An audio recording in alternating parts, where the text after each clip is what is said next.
Hello everyone, I'm Donnegal and welcome back to my channel where we are going to write that story you've always been dreaming about. Today we're going to talk about outlines. Outlines from a broad sense are fairly simple. They're a tool to help organize your thoughts and your character arcs and your plot devices in one document so you can just go ahead and glance at it. This enables you to have a cohesive journey to go and bring readers along with you and submerge them into your world while keeping the continuity intact and making sure it all seamlessly flows together. But in practice, outlines tend to go and become quite complex.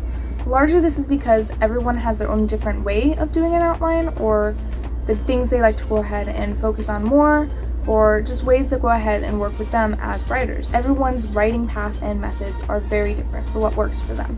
This is also why there are several different outlining methods out there. Here are 10 methods. I will leave some links in the description box if you want to learn more about them. First one is Freytag's pyramid, one you are likely most familiar with. And then there's the hero's journey. You've probably heard of it and it sometimes gets confused with Freytag's pyramid. The 3-act story structure, this one I lean more towards because of Abby Emmons' channel. Go check that out. If you haven't, I'll link it in the description box. And there's Dan Harmon's story circle, the Fichtean curve, the Save the Cat beat sheet, 7-point story structure. There's the snowflake outlining method. There's the plot grid method, which is what J.K. Rowling used to outline the Harry Potter books. There's the 27 chapter outline as well. Go ahead and maybe try them out, see which ones you like best, which ones you don't, why you like them, why you don't. Also with outlines, you can expand them quite a bit.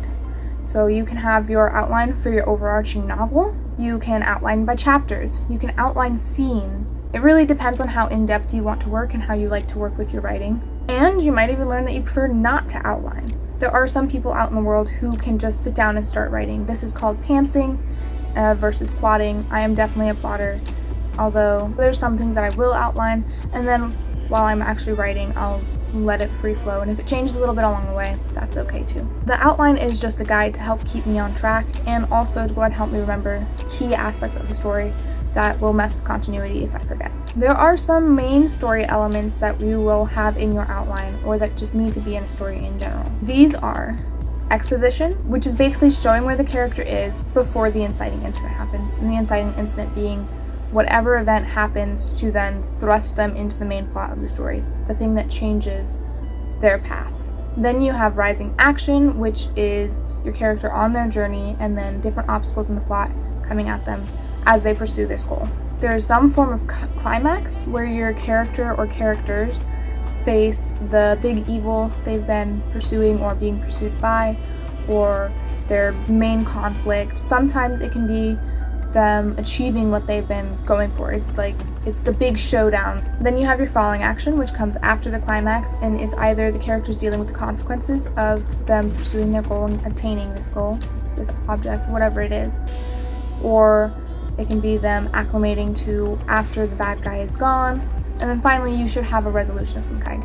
Even if you are working on a series, every single book in that series should have some form of closure or resolution for your readers, while also leaving a question so that they read on to the next book.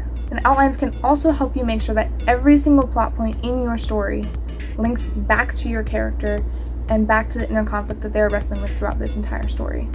This will help you keep the continuity, help inform the readers why every single step on this journey matters to your character, and how they go and transform by the end. For me, I personally like to start with the brain dump that we talked about in last video. I will do this just to start and get the idea on the page. I will do this in my character sheets. Sometimes something will come up with the character's past or why they do the things they do, how they feel about the world, and it can shift my entire story. So it's really nice to have this huge document, usually highlighted like crazy. I'll go ahead and show you a few screenshots, and that way I can keep track of the twists and turns, and then finally I will have the final document where I can see the coalescence of what will be the best story. And in this document, I will go ahead and write about scenes that might happen, interactions that could happen, conflicts that could happen, which characters will see each other, which ones won't, why they would care about each other, why they wouldn't, and we'll talk more about that when we discuss characters. And then the other plus of having this giant long brain dump, even if it has things in there that you aren't going to use in your final story or that have veered off, it's really good because then you can take all those threads that you will highlight later and you can import them into your actual template or structure for your outline. So it's all just right there for you to see clear as day. However, you don't have to start this way. You can just find whichever outline structure or method works best for you and start filling it in. One of the big reasons why I really like outlines and why I recommend outlining, or at least trying it, is because the outline allows you to work small to craft a big picture without getting lost. It can also save you a lot of time down the road when you get to editing and revising, because you'll have this document that has everything you need to remember, everything about the characters you need to remember, how they relate to each other. And thus, when you're editing, you won't realize, oh, here's a giant plot hole because I didn't have this noted in my outline. And again, you will also be able to see continuously why it matters to your character, which is really what the readers care about. You have this character that you make them empathize with and relate to, and that's why they're reading the book. And yes, there's interesting aspects. Maybe there's a sword fight or a dragon or aliens invade the earth, and that's all interesting stuff. But if it doesn't happen to someone for some reason that they can personally relate to, it's not going to hold their interest for very long. And that's it for today. Comment below if you liked this video or have ideas for other videos that you might want to see on this channel. Like if you enjoyed the video, and subscribe so you don't miss next week's video where we begin talking about characters. Hope to see you there. Until next time.